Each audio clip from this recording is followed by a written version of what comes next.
Bonjour à tous et bienvenue dans Cult Technique pour une nouvelle vidéo de presque qualité. On est là pour vous parler de la série Bref de sa saison 2 qui est sortie sur Disney+, bien longtemps après, tellement longtemps après que à l'époque j'étais jeune, j'avais les cheveux qui n'étaient pas comme ça, comme dans un film en noir et blanc, et Ker, mais Ker était, il était beau à l'époque, il avait le teint allé, franchement Ker dans les années 1930, c'était un truc de ouf. Et donc, tout ce temps est passé entre la saison 1 et la saison 2. Et la vie est arrivée. On a tous les deux, Ker et moi, pris extrêmement cher. Mais on est là pour regarder la série. Est-ce qu'elle est bien? Est-ce qu'elle est pas bien? Alors, vous allez dire, peut-être, que cette critique vient longtemps après la fin de la série. C'est effectivement parce qu'on n'a pas fait de record depuis. Ça, c'est la première raison.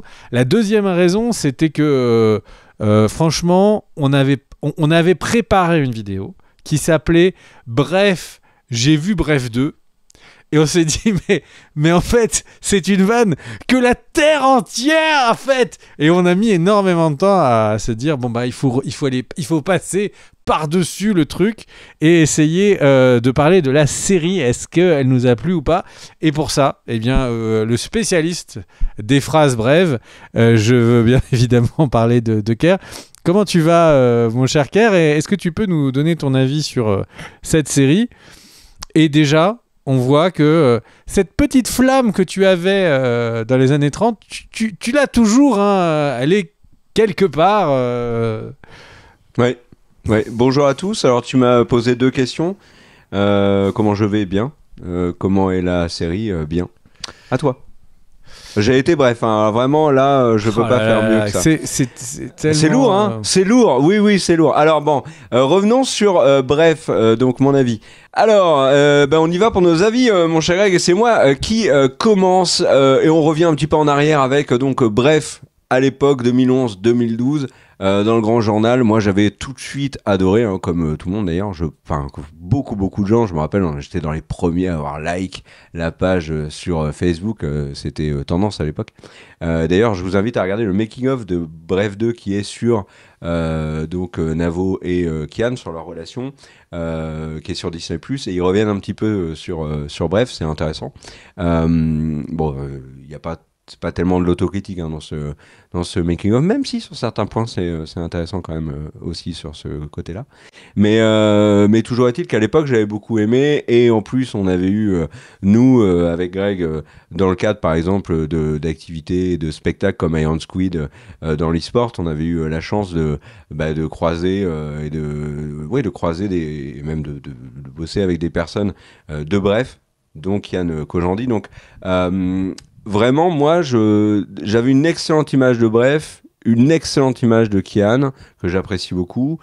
Et il n'y a pas que lui, Baptiste Le Caplin, je l'adore aussi, en tant qu'humoriste, mais quand je l'ai vu dans autre chose, alors là, pour le coup, par exemple, il adore le foot, il adore Bordeaux, et je l'ai écouté dans l'after, et c'est quelqu'un qui m'a toujours, que j'ai toujours apprécié, Bérangère Krief aussi. Enfin, il y avait vraiment plein d'éléments autour de Bref que j'aimais beaucoup.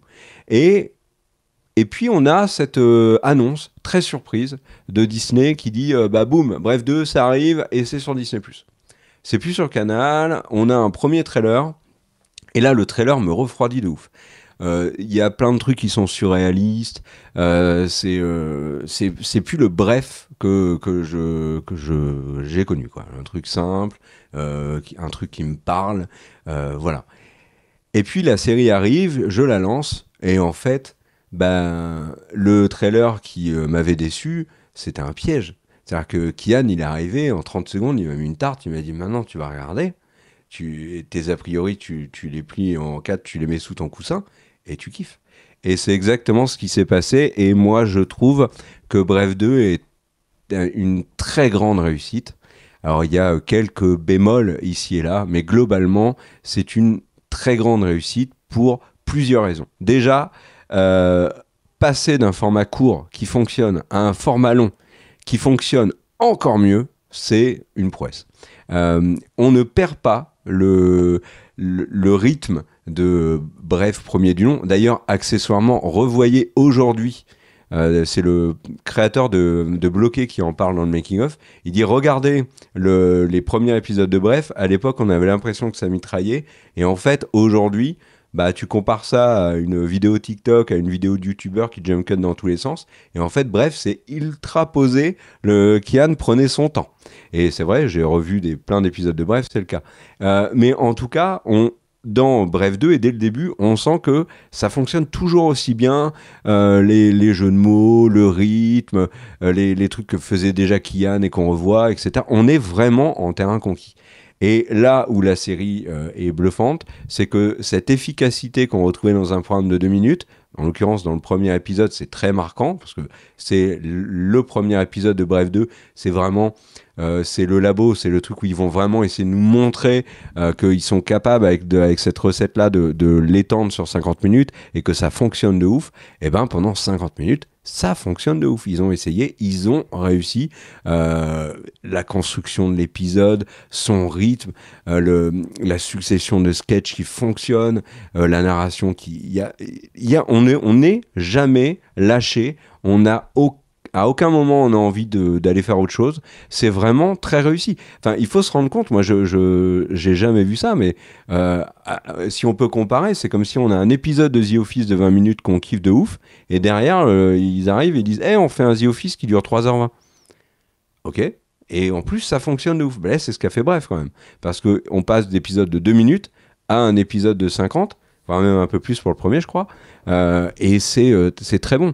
Et là où la série est encore pour moi une vraie réussite, et là je pense que c'est plutôt générationnel, puisqu'en fait Kian est dans les 40 ans et puis tout le reste du casting aussi, et Greg et moi on vient d'y rentrer aussi, donc ça nous parle beaucoup. Si vous avez 18 ans, 20 ans, ça vous parle forcément moins, mais en tout cas nous c'est générationnel. Ces personnages là ont grandi avec nous, et ils ont les mêmes problèmes que nous et les mêmes interrogations, etc. Donc c'est la force de la série qui était déjà à l'époque d'être un peu la série qui nous parle, d'être universelle, etc. Dans la saison 2, c'est incroyable à quel point ça fonctionne, parce qu'en plus, il s'appuie plus sur des délires et l'expérience de vie de 30 ans de vie, ou on va dire 25, parce que j'entends partout que la série a 10 ans, mais 2011... 2025 pour moi ça fait pas 10 ans, mais enfin peu importe, donc on va dire dans 25 ans, pouf, là à 40, t'as beaucoup plus d'expérience, t'as vécu des trucs qui sont traumatisants, la vie t'as pas toujours fait des cadeaux, t'as eu des galères, t'as eu des bonheurs, etc. Et on retrouve ça dans Bref. La série te parle énormément, il y a plein de moments, mais on en reparlera après, hein, mon cher Greg, où moi vraiment la série m'a mis des claques. C'est en ça où la Bref est vraiment une réussite, je trouve. C'est une série qui va générer énormément d'éclats de rire.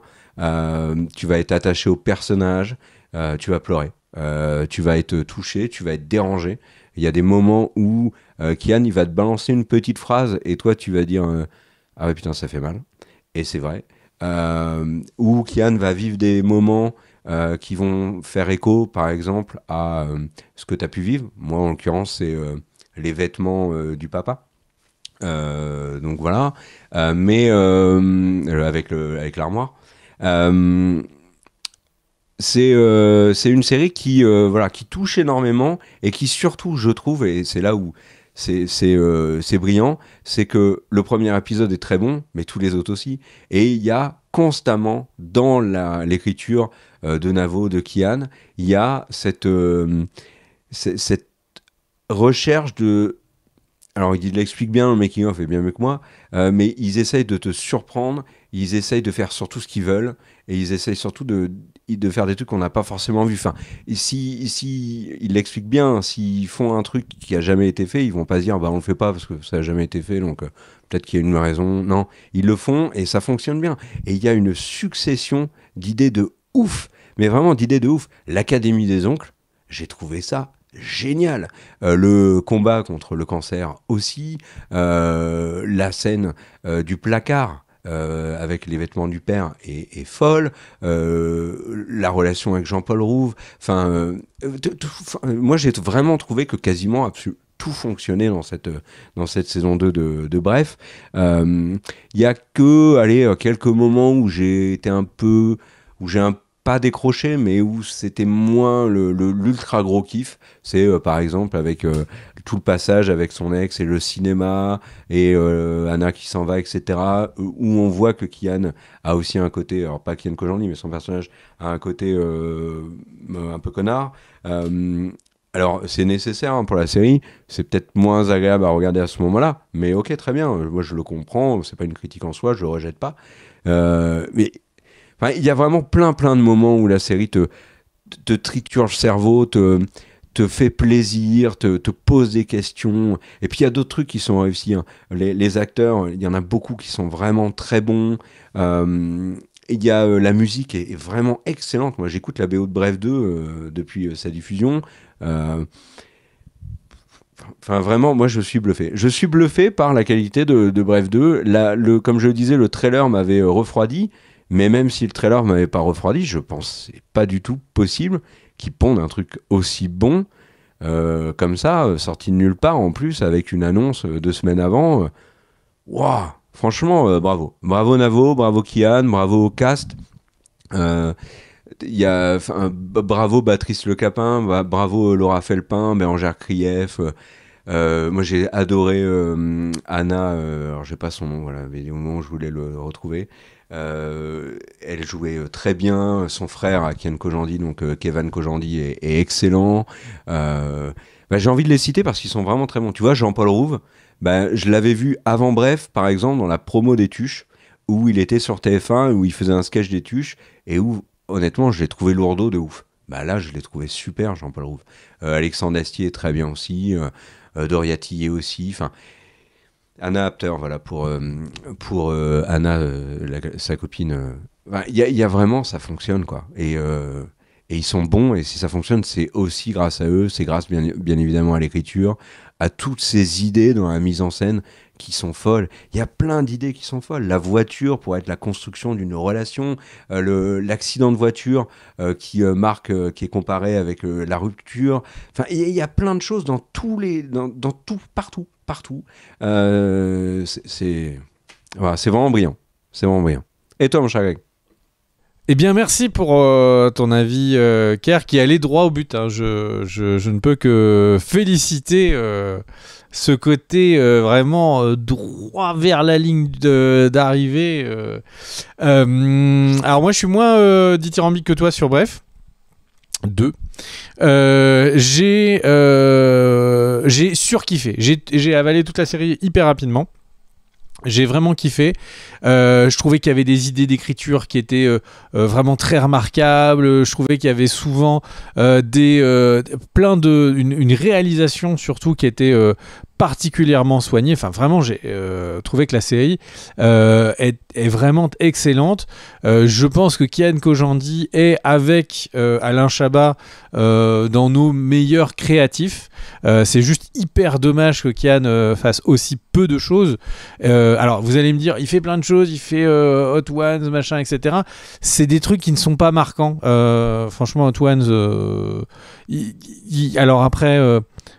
chacun ses process et son process marche puisqu'il est capable de faire des choses aussi stylées que ça, mais c'est vrai que j'espérerais voir Kian faire un film ouf qui mette tout le monde autant d'accord que Bref 2, donc vraiment ça c'est voilà, c'est la meilleure série française que j'ai pu voir, je pense. J'arrive pas à trouver une autre série.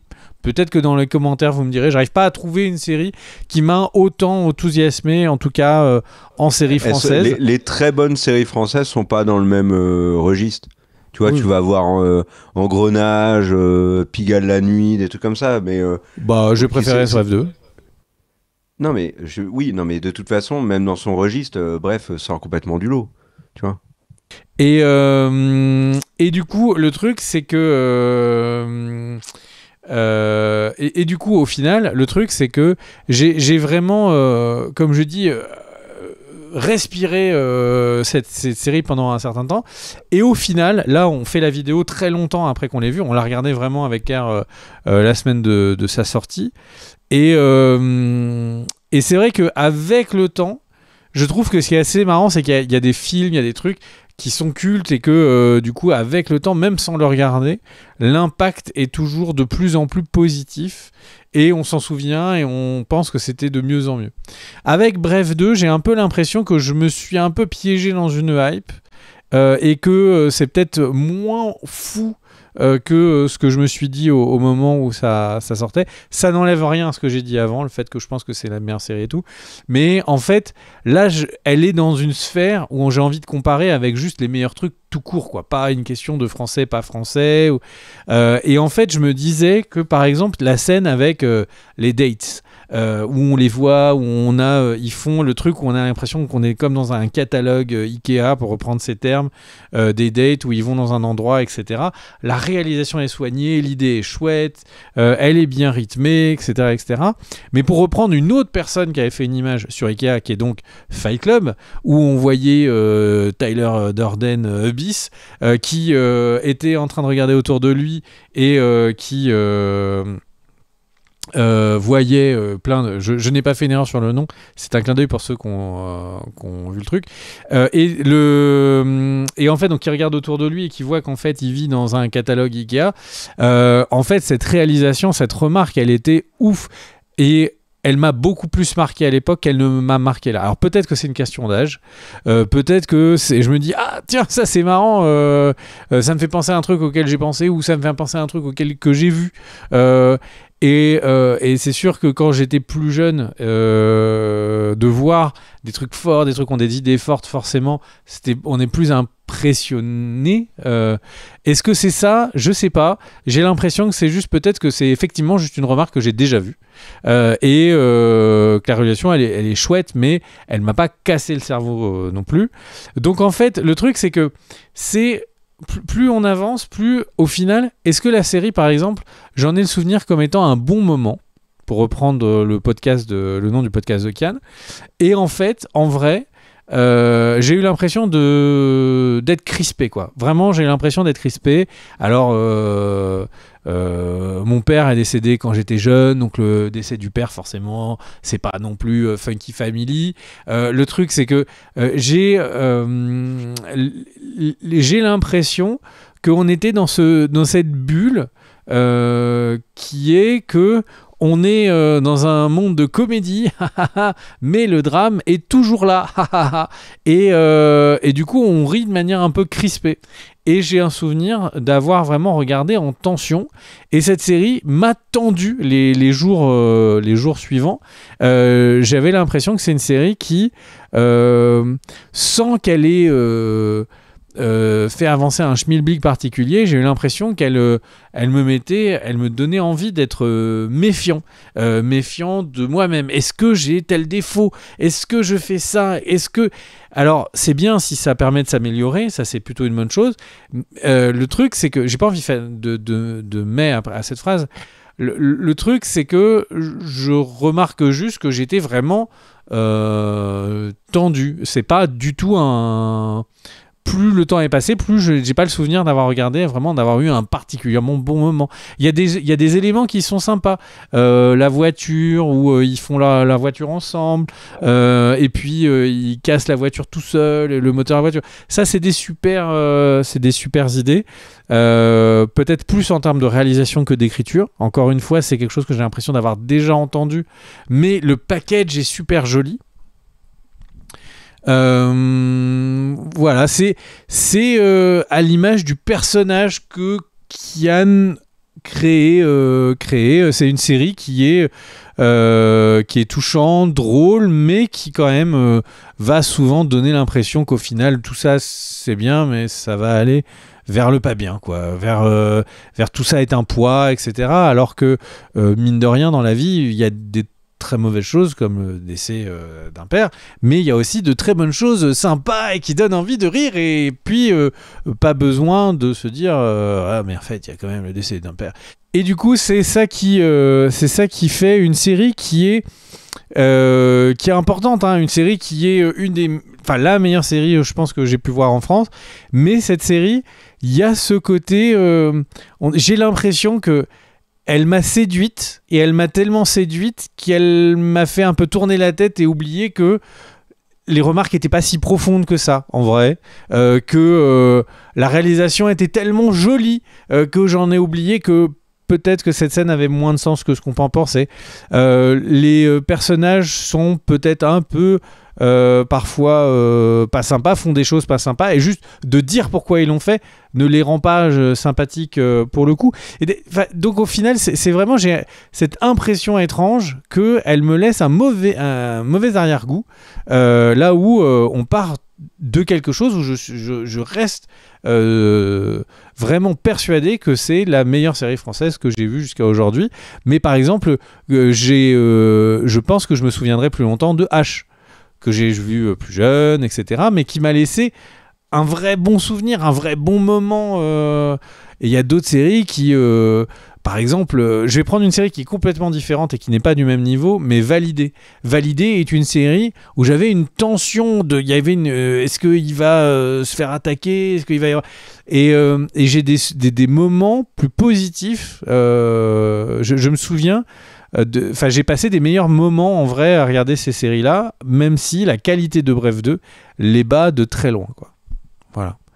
Moi, je suis un peu étonné, mon cher Eric, par ces remarques-là, parce que ce que toi, tu présentes comme quelque chose de négatif, moi, j'y vois une force de la série. La série en elle-même n'a pas besoin de juste nous faire kiffer. C'est une vraie force quand un programme ou une œuvre, déjà te fait kiffer, mais en plus te fait réfléchir, te perturbe, te met un arrière-goût au fond de la gorge. Tu vois, Breaking Bad, c'est ça. Il y a des décès dans Breaking Bad qui passent pas, tu vois, qui font mal, alors que la série, tu la surkiffes. Là, bref, c'est ça. Elle va enchaîner des moments très drôles, des moments très durs. Et si on revient sur la mort du père, moi, j'ai été le décès du père, quand il est à l'hôpital. J'ai trouvé la scène terrible. Pourquoi elle est terrible? Parce que il y a une fausse alerte. Alors il y a tout le délire autour du côté fantastique. Et d'ailleurs dans le making of ils expliquent vachement bien pourquoi ils ont fait ça et tout. Mais derrière, qu'est-ce qui se passe? Kian, en fait, il était sur Twitter pendant que son père il décède dans le lit à côté. Il le voit même pas.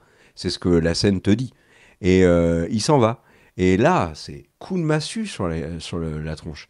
Et tu pourrais dire, ah putain, vous venez de m'assommer les gars, je vais pleurer, laissez-moi pendant 5 minutes. Non. Kian et Navo, ils arrivent, ils disent hop hop. Ouais, on vient de te mettre un coup de massue, mais on t'aide à te relever tout de suite, tu vas rire dans 3, 2, 1, boum. Le père se lève, il est dans le couloir, le cul à l'air, t'es mort de rire.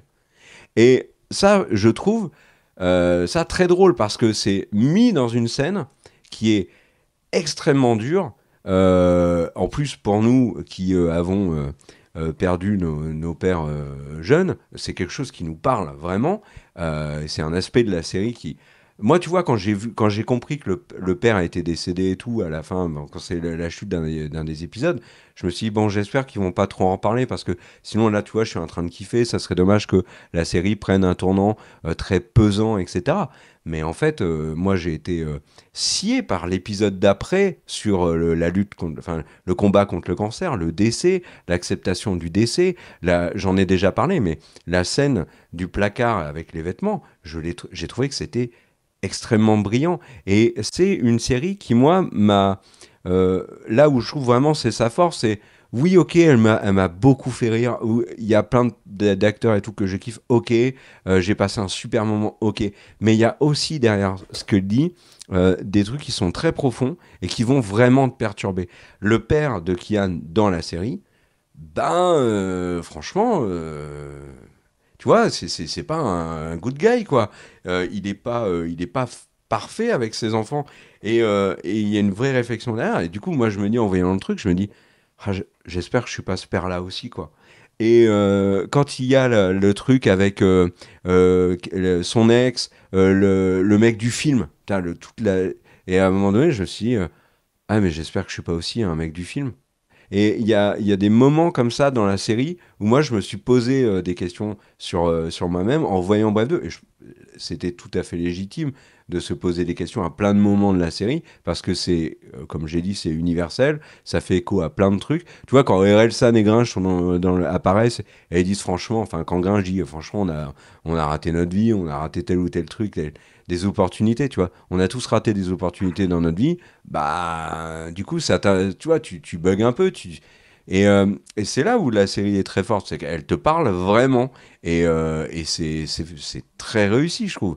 Et tu parlais par exemple du Ikea qui était moins efficace que par exemple dans Fight Club, je suis d'accord avec toi.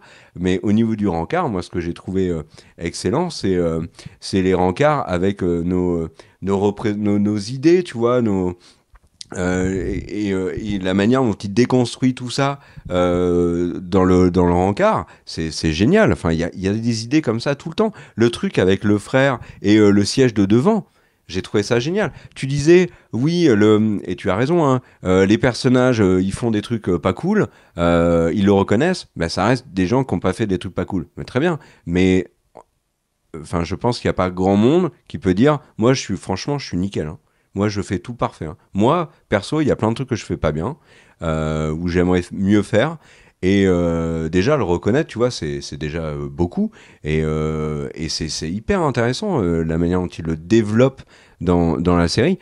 Ce côté-là, de série qui te parle, de série qui est dure, c'est pour moi une des vraies grosses forces de la série. Par contre, là où je trouve que la série est moins forte, ça va être sur la fin, où c'est un peu trop happy end, mais...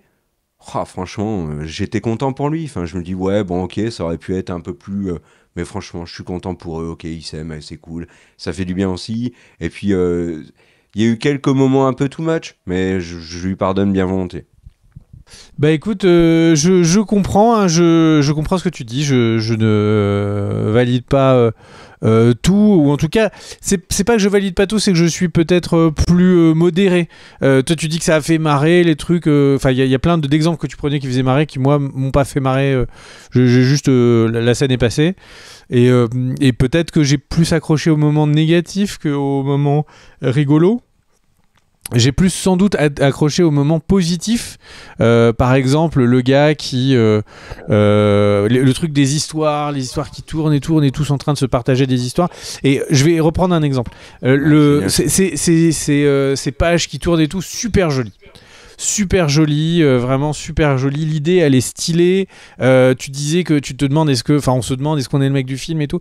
Et le truc, c'est que, et là, il prend l'exemple de plein de personnes qui disent hop, il y a la page, nanana, allez, on lit la page, et puis quelqu'un d'autre, il dit ça y est, c'est bon, je peux lire ma page, etc. Et en fait, du coup, j'étais avec des copains. Et on blablatait, etc. Puis il raconte un truc, ça me fait penser à quelque chose, à une histoire que je voulais raconter. Et je me dis, ah non, mais là, j'attends ma page. Et puis, du coup, on parle de trucs, mais c'est un plaisir. Enfin, moi, c'est un plaisir d'entendre les autres me raconter leurs histoires, et puis après, de raconter une histoire qui va les faire marrer. C'est une partie de l'échange, en fait, de s'échanger des pages. Quelqu'un me raconte son histoire, je me dis je lui dis tiens, j'étais le galère, il va me raconter son histoire, je me dis tiens, c'est une bonne manière de prendre les choses. C'est l'échange. Et donc en fait, mon point sur la série, c'est que ces pages, c'est une idée artistique exceptionnelle. C'est une idée d'écriture, une petite licence poétique de dire chacun attend sa page et tout. En plus, il y a le truc de dire ouais, il y a le karaoké, ouais, j'attends ma page. Et tout ça, c'est super.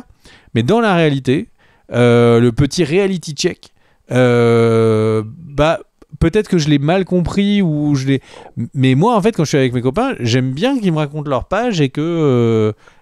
Et donc, la critique, le point entier de tout ce bout d'épisode, du coup, tombe un peu à plat. Non, voilà. Et je me suis fait la remarque sur quand même beaucoup de choses de la série. Et c'est vrai mais là, c'est parce que Rouve, il dit plus rien. Elle était vraiment en train, un petit peu, petit à petit, de rester dans un truc de très joli écrin, très bien réalisé, des idées sympas, mais peut-être effectivement pas aussi spectaculairement cultissime comme franchement au début du premier visionnage. Je me suis dit oh là là, attends, là c'est du caviar, mais ça n'enlève rien. Cette série reste ma série préférée de toutes les séries françaises. Eh ben merci mon cher Greg. Dites-nous vous dans les commentaires ce que vous en avez pensé de cette saison 2 de Bref, ça nous intéresse, on va lire ça avec impatience et intérêt. Bon, impatience, intérêt. surtout. Est-ce que vous avez vraiment autant aimé que nous, ou si vous avez des réserves un peu comme Greg, ou un peu...